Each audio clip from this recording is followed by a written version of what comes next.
Hello, good afternoon बेटा। आज हम फर्स्ट टाइम मिल रहे हैं सभी। हाँ, मैं जब से आपकी क्लास टीचर बनी हूँ आपको मैंने आज पहली बार देखा है सबको। आज आप बहुत अच्छे लग रहे हो मुझे। वेरी नाइस, बहुत बढ़िया। सभी बच्चे मुझे अपनी शक्ल दिखाएंगे, अपनी फोटो दिखाएंगे। उसके बाद में बेशक नाम से आना, पहले मुझसे तो मिल लो। मेरी शक्ल भी तो सबको दिख रही है, मुझे अपनी भी दिखा दो। आयुष, कैसे हो? अच्छा हूँ मैम। आदित्य, आदित्य आप कैसे हो? Kunal, how are you? You are new. Yes, ma'am. Very glad to meet you बेटा। If you have any problem ask from anyone. ये सारी क्लास बहुत अच्छी है, नाइन्थ भी। आप किसी भी बच्चे को फोन करके पूछ सकते हैं कि आप नए हैं। Yes, ma'am. जैसे प्रियंक, प्रियंक अच्छा है। Priyank hello. Vedansh hello. Yes ma'am. नवीन हेलो।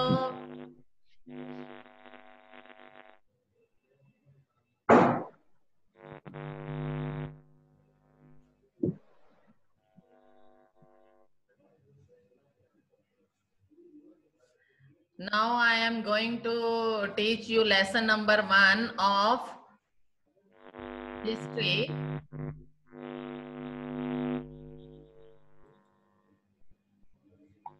देखिए बेटा, ये अभी आपकी स्क्रीन पे होगा लेसन। आप सबको स्क्रीन दिख ही रही है। आज हम पढ़ेंगे this lesson, the French revolution.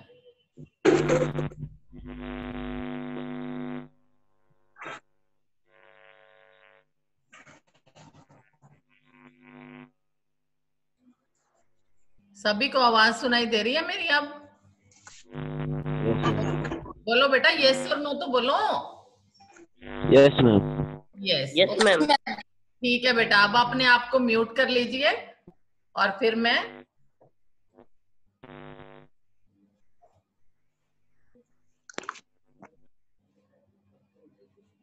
देखिए अभी ये लेसन नंबर 1 आपकी स्क्रीन पे आएगा अभी।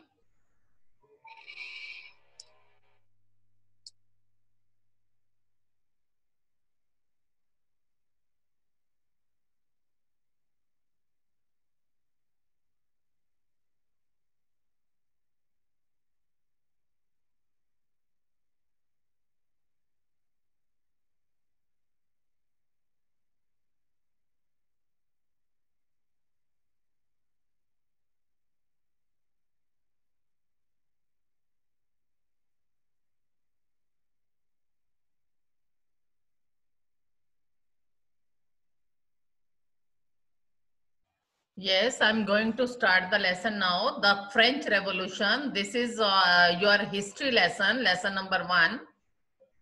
ये मैंने एक लेसन की समरी तैयार की है, जिससे आपको मैं लेसन समझाऊंगी तो बहुत अच्छी तरह से आपको समझ आ जाएगा। ये आपका लेसन है आपकी स्क्रीन पे, the French revolution, chapter 1 of history. ये बेटा, in 1789 there was a great upheaval in the France, it is termed as French revolution.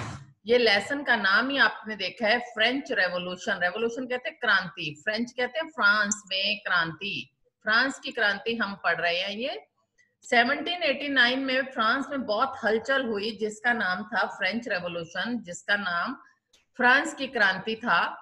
On July 1789, जुलाई 1789 में पेरिस जो था एक तूफान का सेंटर बन गया था। पेरिस यानी कि टाउन हॉल के पास बहुत सारे लोग इकट्ठे हो गए थे। People were gathered in front of the town hall. लोग टाउन हॉल के पास इकट्ठे हो गए थे। People formed A militia in France. लोगों ने अपना मिलिटिया एक फॉर्म कर लिया था, जैसे मिलिट्री होती है ना देश के पास, यहाँ लोगों ने ही अपना मिलिटिया फॉर्म कर लिया फ्रांस में। People were facing high prices of bread. क्यों किया यहाँ मिलिटिया फॉर्म लोगों ने? लोगों ने मिल्टिया इसलिए फॉर्म किया बेटा, वहां इतनी महंगाई हो चुकी थी कि लोगों की पहुंच से ब्रेड दूर होता जा रहा था। ब्रेड में दूर होने का मतलब ब्रेड के इतने हाई प्राइसेस हो गए थे कि लोगों की पहुंच से बाहर था ब्रेड को खरीदना। जब खाने को ही नहीं मिलेगा तो लोग क्या करेंगे? लोग हलचल मचाएंगे, और इसी का नाम क्रांति है। तो इसी तरह जब people were facing high prices of bread, besides there were so many other reasons which led to French revolution, और इसके साथ साथ बहुत सारे और भी कारण थे जिन्होंने फ्रेंच रेवोल्यूशन को जन्म दिया था। उस समय बेटा फ्रांस का जो राजा था 1774 में लुइस 16 था। ये बोरबोन डायनेस्टी का था। ये जो लुइस 16 था, इसकी ये कौन सी डायनेस्टी का था? ये बेटा बोरबोन डायनेस्टी का था। मैरी एंटोनिटी इसकी क्वीन का नाम था, मैरी एंटोनिटी।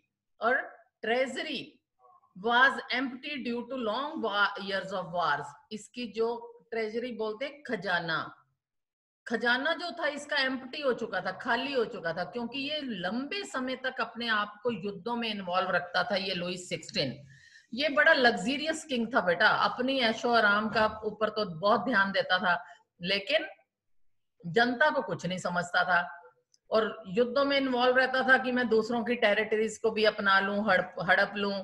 तो क्या होता था, इसका युद्धों के कारण इसका जो खजाना था वो सारा खाली हो चुका था। The king also had 13 colonies of America to gain independence from Britain. इसने क्या किया था, पहले जो ब्रिटिश के अधीन थी अमेरिका की कॉलोनीज, इसने लुइस 16 ने हेल्प की थी अमेरिका की ब्रिटेन से इंडिपेंडेंट कराने के लिए, अब उसकी 13 कॉलोनीज को। तो the king also had 13 colonies of America to gain independence from Britain, कि ब्रिटेन से उन्हें इंडिपेंडेंस मिल जाए। It further aggravated the financial crisis. अब दूसरों की हेल्प आप बिना पैसे के तो कर नहीं सकते। अब जब आपने उसकी अमेरिका की 13 कॉलोनियों को ब्रिटिश ने अपने अधीन किया हुआ था, तो उससे छुड़वाने के लिए लुइस 16 ने अमेरिका की मदद की, तो नेचुरली आपका पैसा तो खर्च होगा ही ना। जब आप अपनी मिलिट्री भेजेंगे, आने में जाने में, हथियारों में, सब जगह पैसा खर्च होगा, तो वो फिर दोबारा से फाइनेंशियल क्राइसिस वहां आ गए। In the 18th century the French revolution was divided into 3 division. कहते हैं 18वीं शताब्दी में जो फ्रांस का समाज था ना, ये 3 भागों में बंट गया। जैसे बेटा हमारे देश में भी समाज है, पूरा देश ही हमारा तो एक बहुत बिग सोसाइटी है। वहां पर जितने भी लोग थे ना फ्रांस में, वो 3 भागों में बंट गए। एक द फर्स्ट एस्टेट, दूसरा सेकंड एस्टेट, और तीसरा थर्ड एस्टेट। अब ये जो पहली एस्टेट और दूसरी एस्टेट थी ना बेटा, ये पहली एस्टेट में क्लर्जी लोग होते थे और दूसरी एस्टेट में नोबिलिटी थे। ये दोनों जो क्लासेस थी ना, फर्स्ट एस्टेट और सेकंड एस्टेट, ये ना तो कोई टैक्स पे करते थे, कुछ नहीं, बस लेविशली जिंदगी जीते थे, जैसे कोई राजा महाराजा जीते हैं ना, ऐसे फर्स्ट एस्टेट के लोग और सेकंड एस्टेट के। सारा का सारा भार किस पे था? थर्ड एस्टेट में। और थर्ड एस्टेट में कौन से लोग आते थे? Businessman, merchants, lawyers, peasants, artisans, peasants. इनको हैवी टैक्स पे करना पड़ता था। चर्च को ये अलग टैक्स देते थे, वो भी मैं आपको आगे बताऊंगी। So in the 18th century, French society was divided into 3 divisions: the first estate, the second estate, and the third estate. First and second estate consisted of clergy and nobility. They never paid taxes. The third estate consisted of businessmen, merchants, lawyers, peasants, artisans, and peasants. All the taxes had to be paid by the third estate. जितने भी taxes होते थे बेटा, ये third estate को पे करने पड़ते थे।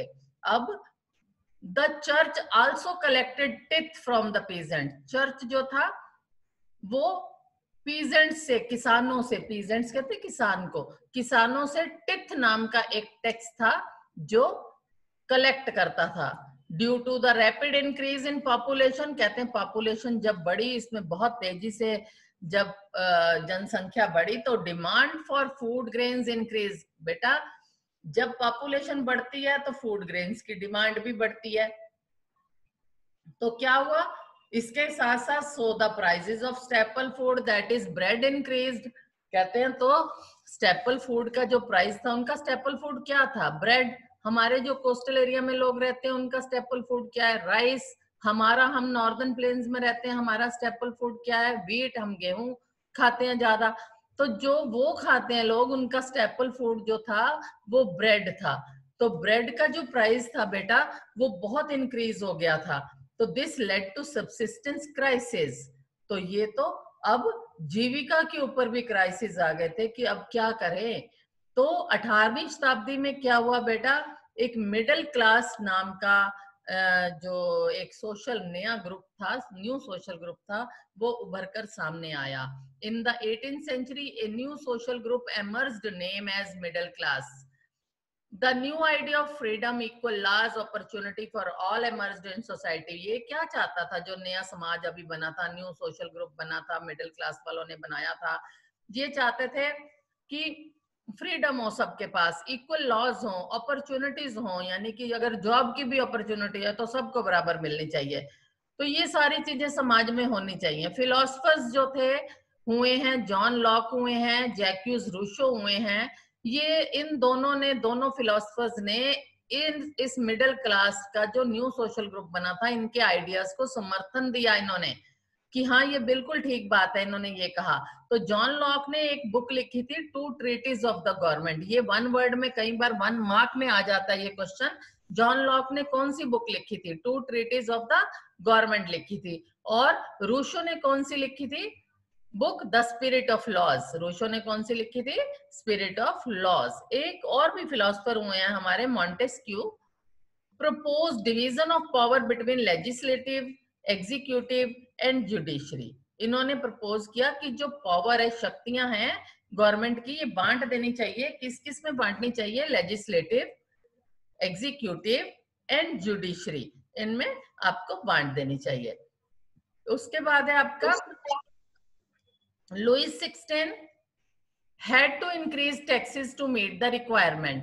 अब लुईस 16 का खजाना मैंने आपको बता दिया कि ये बहुत लंबे समय तक युद्धों में इन्वॉल्व रहा। इसका सारा खजाना जो था वो खत्म हो चुका था, इसकी ट्रेजरी एम्प्टी हो चुकी थी, खत्म हो चुकी थी, खाली जिसको बोलते हैं, बिल्कुल। तो अब कहां से पैसा आता, अब इसने क्या किया, अपनी जरूरतों को पूरा करने के लिए टैक्सेस को बढ़ा दिया लुईस 16 ने। He called up the state general to pass new taxes on the 5 मई 1789। 5 मई 1789 को इसने स्टेट जनरल को बुलाया और कहा कि न्यू टैक्सेस को पास कर दिया जाए। The members of the third state demanding voting as a whole instead of each state 1 vote pattern. कहते हैं उस समय क्या हो रहा था, थर्ड स्टेट के जो लोग थे वो डिमांड कर रहे थे वोटिंग राइट का, कि उनको भी दिया जाए। मीराब्यू और Abbe Sieyes led the representatives of the third state. और ये दोनों जो थे, मीराब्यू और अब्बे सियास जो थे, इस थर्ड स्टेट के जो थे रिप्रेजेंटेटिव बन गए, लीडर बन गए। रिप्रेजेंटेटिव किसे कहते हैं, लीडर बन गए। अब्बे सियास ने एक पैम्फलेट जारी किया, व्हाट इज थर्ड स्टेट के नाम से, कि थर्ड स्टेट क्या है। पैम्फलेट क्या होता है बेटा, आप न्यूज़पेपर खरीदते हो, आपके घर में आता है, उसके अंदर आप एक छोटे छोटे एडवर्टाइजमेंट के कागज देखते हो कि जैसे जूतों की दुकान खुली है, कपड़ों की दुकान खुली है, तो उसका एक इश्तिहार जिसको बोलते हो आप, पैम्फलेट उसको बोलते हैं, कि वो न्यूज़पेपर में डाला होता है उन्होंने छोटा सा कागज, और आपको पता चल जाता है कि आज तो मॉल में ये चीजें सस्ती हुई हैं। कभी इजी डे का आ रहा है पैम्फलेट, कभी रिलायंस का आ रहा है, ठीक है, कभी किसी शूज शॉप का आ रहा है, क्लॉथ्स के शॉप का आ रहा है, वो पैम्फलेट होते हैं। तो उस समय अब्बू सियास ने भी एक ऐसा पैम्फलेट लिखा था जिसका नाम था व्हाट इज थर्ड स्टेट, कि तीसरी स्टेट क्या है। On July 14 1789 crowd stormed and destroyed the Bastille. Bastille किसका नाम था, बास्तील बोलते हैं इसको, बास्तील। बास्तील की बेटा एक जेल थी। 14 जुलाई 1789 को स्टॉर्म्ड, क्राउड स्टॉर्म्ड मींस तूफान की तरह भीड़ आई और इन्होंने बास्तील की जेल को नष्ट कर दिया, हमला कर दिया इसके ऊपर। और finally Louis 16 recognised the national assembly. अब क्या हुआ, लुईस 16 ने नेशनल असेंबली की पहचान बना दी, कि भी दोबारा नेशनल असेंबली बना दी। ऑन 4 अगस्त 1789, 4 अगस्त 1789 को द नेशनल असेंबली एबॉलिश भी हो गई, नेशनल असेंबली ने एबॉलिश कर दिया फेडरल सिस्टम को। तो इन 1791 the national assembly completed the constitution draft. 1791 को नेशनल असेंबली ने कॉन्स्टिट्यूशन ड्राफ्ट जो था अपना पूरा कर लिया। अब ये नेशनल असेंबली क्या है? नेशनल असेंबली मीन्स नेशन की असेंबली। अब इसने एक नया कॉन्स्टिट्यूशन ड्राफ्ट कर लिया। इसने नए कॉन्स्टिट्यूशन में क्या किया, जो लुईस 16 की पावर्स थी ना बेटा, उसको डिवाइड करके रख दिया कि इसके हाथ में सारी शक्तियां नहीं देनी, ये तो निरंकुश राजा बनता जा रहा है लुईस 16। उन्होंने क्या किया, लुईस 16 की पावर्स को डिवाइड कर दिया। किस में डिवाइड कर दिया? जो मैंने आपको पहले बताया था कि मॉन्टेस्क्यू का बताया था ना, अभी एग्जांपल मैंने आपको ऊपर 25th पॉइंट में, मैं 22nd पॉइंट में बताया था कि ये चाहता था कि लेजिस्लेटिव, एग्जीक्यूटिव एंड जुडिशरी में डिवीजन ऑफ पावर कर दिया जाए। तो अब ये जो लुईस 16 की पावर थी इसका भी डिवीजन हो गया। किसमें हुआ इसका डिवीजन? लेजिस्लेटिव में, एग्जीक्यूटिव में और जुडिशरी में पावर्स को बांट दिया गया। तो यहाँ देखिए आप, इन 1791 national assembly completed the constitution draft. The powers of the king were divided between the legislative, the executive and the judiciary. जो राजा की शक्तियां थी वो लेजिस्लेटिव, एग्जीक्यूटिव और जुडिशरी में बांट दी गई। Declaration of Rights of Men and Citizen became the beginning of the Constitution. सबसे पहले कॉन्स्टिट्यूशन की शुरुआत कहां से हुई? वहां पर डेक्लेरेशन ऑफ राइट्स लिखे गए वहां के सिटीजन्स के लिए। Rouget de Lisle composed the Marseillaise, now the national anthem of France. ये भी 1 मार्क वाले क्वेश्चंस में आ जाता है कि फ्रांस का नेशनल एंथम क्या है? वो मार्सलीज है। मार्सलीज बेटा फ्रांस में एक शहर है। आप फ्रांस के मैप में देखेंगे, मेरे पास यहाँ मैप नहीं है, मैं आपको मैप दिखा दूंगी फ्रांस का भी। उसमें सबसे नीचे आप देखेंगे एक जगह है जिसका नाम है मार्सलीज। तो ये मार्सलीज उसी प्लेस के नाम पे नेशनल एंथम, फ्रांस के नेशनल एंथम का नाम भी मार्सलीज रखा गया। और इसको कंपोज किसने किया? रॉगेट डी इसली ने इसको कंपोज किया।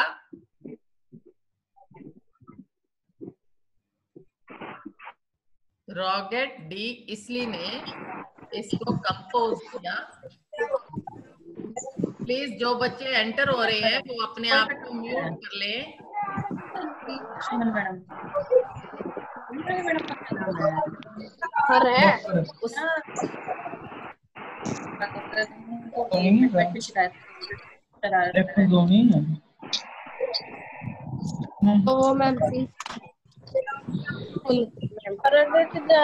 नेट मंदा चल रहा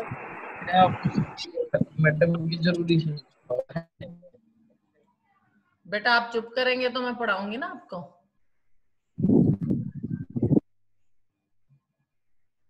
हाँ जी, तो मैं आपको बता रही थी कि लुईस 16 की अब जो पावर्स थी वो लेजिस्लेटिव, एग्जीक्यूटिव एंड जुडिशरी में डिवाइड हो गई थी। और जो कॉन्स्टिट्यूशन की बिगिनिंग हुई थी वो डेक्लेरेशन ऑफ राइट से हुई थी। मार्सलीज नेशनल एंथम है फ्रांस का, जिसका नाम है फ्रांस का नेशनल एंथम का नाम है मार्सलीज। इसको किसने कंपोज किया था? रॉगेट डी इसली ने कंपोज किया था। पॉलिटिकल क्लब्स जो थे वहां पर बनाए हुए थे। किस लिए बनाए हुए थे पॉलिटिकल क्लब्स? ये सबसे पहले वहां जैकोबियंस ने बनाया था पॉलिटिकल क्लब, और ये लोग अपनी आवाज उठा सकें इसलिए बनाया था। तो political clubs were form to raise the voice of the people. लोगों की आवाज उठाने के लिए, लोग अपनी आवाज उठा सकें इसलिए पॉलिटिकल क्लब्स बनाए जाते थे। The Jacobins was the first successful club. Jacobin जो था ये पहला सक्सेसफुल क्लब था। Shopkeepers, artisans, cooks, watch makers, printers, daily wage workers were the members of the Jacobin club. आपने देखा ये सारे थर्ड एस्टेट के मेंबर ही जैकोबियन क्लब के मेंबर थे। और जैकोबियन क्लब एक सक्सेसफुल क्लब था उस समय। यहाँ आकर लोग अपनी आवाज उठा सकते थे। मैक्सिमिलियन रॉब्सपायरे जो था जैकोबियन क्लब का लीडर था। A group of Jacobian wearing long striped trousers कहते जैकोबियंस क्या पहनते थे, लंबी धारियों वाला ट्राउजर पहनते थे, were known as sans culottes, इनको सेंस क्लूटोस बोला जाता था, जिसका मतलब था दोज विदाउट नी ब्रीचेस। तो on 10th August the Jacobian enters into the palace of Tuileries, कहते हैं 10 अगस्त को जैकोबियन जो थे ट्यूलरीज के महल में एंटर कर गए। They killed the Kings guard, उन्होंने जो राजा के गार्ड खड़े थे उन्हें मार दिया। And held the king hostage, और किंग को होस्ट कर लिया। A new assembly was elected in 1792 named convention, एक नई असेंबली इलेक्ट कर ली गई 1792 में, जिसका नाम रखा गया कन्वेंशन। द मोनार्ची, मोनार्ची कहते हैं किंग सिस्टम को, मोनार्च, मोनार्च किसे कहते हैं, राजा को। किंग बोल लो, मोनार्च बोल लो, किंग सिस्टम बोल लो, मोनार्ची बोल लो, ये एक जैसे शब्द हैं, मीनिंग सेम है। द मोनार्ची वाज एबॉलिश्ड, जो किंगशिप थी, जब उन्होंने किंग को होस्ट कर लिया था, तो जो अब मोनार्ची सिस्टम था फ्रांस में वो खत्म हो गया था। And France was declared Republic, France को रिपब्लिक ठहरा दिया गया था ऑन सितंबर 21, 1792 को।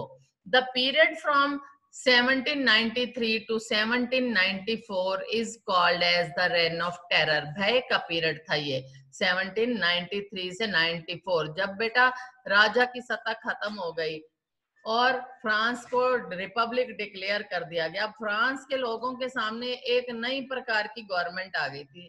तो 1793 से 1794 का पीरियड रेन ऑफ टेरर, भय और आतंक का पीरियड था। The political instability of the directory helped in the rise of Napoleon Bonaparte as a military dictator. ये वही वक्त था बेटा, अब राजनीतिक अस्थिरता थी, तभी तो ये जो पीरियड था 1793 से 94 का टेरर का पीरियड था। इस समय सामने कौन आया, नेपोलियन बोनापार्ट आ गया, ये जो मिलिट्री डिक्टेटर था ये आ गया। The society of revolutionary and republican women was a famous club which raise the voice and interest of the women, कहते हैं औरतें भी पीछे रहने वाली नहीं थी, उन्होंने भी अपना एक क्लब बना लिया। कौन सा club, the society of revolutionary and republican women के नाम से क्लब बना लिया। आफ्टर ए लॉन्ग स्ट्रगल, बड़े लंबे संघर्ष के बाद, the French women got right to vote in 1946, कहते हैं 1946 में वुमेन को, फ्रांस की वुमेन को भी राइट मिल गया कि अब वो भी वोट दे सकती हैं। बेटा वोटिंग राइट हमारी कंट्री में सबके पास है जो 18 साल से ऊपर है। तो पहले फ्रांस में वोटिंग राइट नहीं था, ये 1946 में वुमेन को वहां वोटिंग राइट मिला। अभी कुछ समय पहले तक भी सऊदी अरेबिया की वुमेन के पास भी वोटिंग राइट नहीं था। अभी कुछ साल पहले ही वहां भी वुमेन को वोटिंग राइट मिला है। इन 1848 slavery was abolished in French colonies. पहले क्या करते थे बेटा, फ्रांस में अपनी कॉलोनीज में जो फ्रेंच पीपल थे ये दास बना के रखते थे, यहाँ दास प्रथा बड़ी चलती थी। दास प्रथा क्या होती है बेटा, स्लेवरी, स्लेवरी कहते हैं दास्ता। दास प्रथा क्या होती है, ये अपने पास जैसे नौकर रख लेते हैं हमेशा, ऐसे ही वो अपने घर में एक स्लेव रख लेते थे, दास रख लेते थे, उससे सारा काम कराते थे। फिर जब वो मर जाता था तो उसका बेटा वहां स्लेव के रूप में आ जाता था। तो फ्रेंच में जो ये स्लेवरी सिस्टम था, दास्ता वाला सिस्टम था, ये खत्म किया 1848 में। नेपोलियन बोनापार्ट जो था ये एम्परर बन गया फ्रांस का 1804 में। He introduced uniform civil laws in Europe, इसने यूनिफॉर्म सिविल लॉज बनाए यूरोप में, लेकिन he was defeated in the battle of Waterloo in 1815। ये 1815 में वाटरलू की लड़ाई में डिफीट हो गया, हार गया। तो ये भी 1 मार्क में क्वेश्चन आ जाता है कि नेपोलियन बोनापार्ट कौन सी लड़ाई में हारा, तो बैटल ऑफ वाटरलू, वाटरलू की लड़ाई में हारा। कौन से सन में हारा, तो आप लिखेंगे कि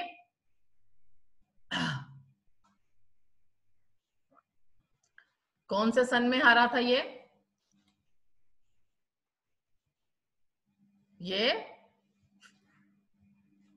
हेलो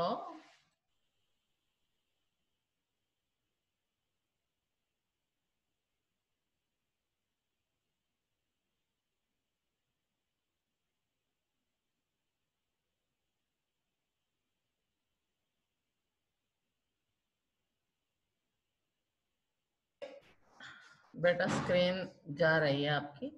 तो ये वाटरलू की लड़ाई में हार गया था 1815 में Napoleon. Liberty, equality and fraternity are the most important ideals of the French revolution. तो फ्रेंच रेवोल्यूशन से 3 आइडियल्स निकल के सामने आए कि liberty, equality and fraternity. Liberty कहते हैं आजादी, इक्वालिटी कहते हैं समानता, फ्रेटर्निटी कहते हैं भाईचारा।